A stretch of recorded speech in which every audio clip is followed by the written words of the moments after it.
I want to pick back up. You just heard the president's national security advisor say that the request to Congress will be for well beyond $2 billion in support. That is for Israel. That is for Ukraine. In the past, you've said you don't want a blank check to Ukraine. Do you want a blank check to Israel?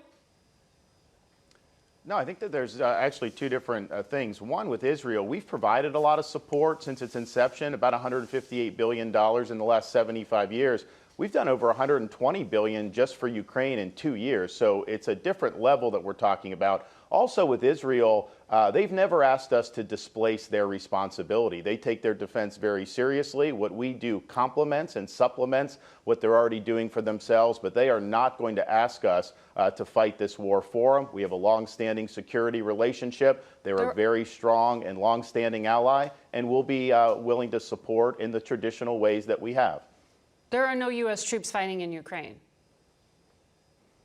No, but Margaret, what Biden's policy is a blank check, in his own words, for as long as it takes. They have not articulated what the concept of victory is going to be. In fact, people have said this is going to go on for another 5 or 6 years. That would require potentially hundreds of billions of dollars more. We're not just sending weapons, we're paying salaries for Ukrainian bureaucrats, funding small business ventures, all kinds of things. So I think if you look, as you mentioned Iraq, and I served there, our foreign policy the last 20, 30 years has suffered when we don't have a clear concept of victory, when we have conflicts like Iraq and like Afghanistan, where we don't have a clear resolution. So he owes a strategy to the Congress, and I think most Republicans, or a lot of the Republicans in the Congress, are going to insist on that before they authorize additional money.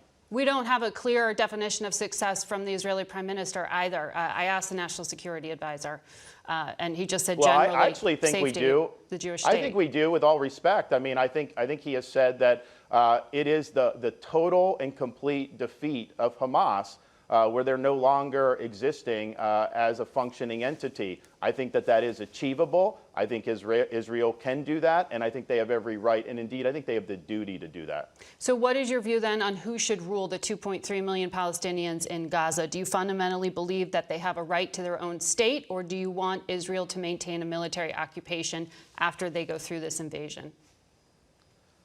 Well, Israel's not occupying it. They pulled out in 2005. Right, but they're about to invade. Now, they're obviously... Well, no. Well, of course. Well, we'll have to see how that goes. I mean, I would say this. There have been generous offers by Israel to provide Palestinian Arab states. Of course, you go back to 1948. They had an opportunity to have an Arab state, and the Arabs rejected it and went to war. So they've always cared more about eliminating the Jewish state than they have about receiving their own state. And I'm not sure that that's changed in terms of their outlook. Who is so they? We'll see what happens as this... Excuse me? I'm sorry, who is they? The Palestinian Arabs in both the West Bank and Gaza, their the Palestinian Authority is moving towards a two-state solution. That's why I asked if you had support for a two-state solution. Well, they've rejected that in the past. Arafat rejected it in 2000. It was a ridiculous deal. It probably would have put Israel in situations where they would have had some serious security concerns, but they were willing to go forward. And I think the history of the last 75 years, Israel has always been willing to take tough steps for peace, and they've always had rejection on the other side, and the other side has typically chosen war. So that's the cycle. So I would not push Israel to grant statehood to people that don't recognize their right to exist as a Jewish state. Well, Palestinian Authority does, but I hear you personally do not support that.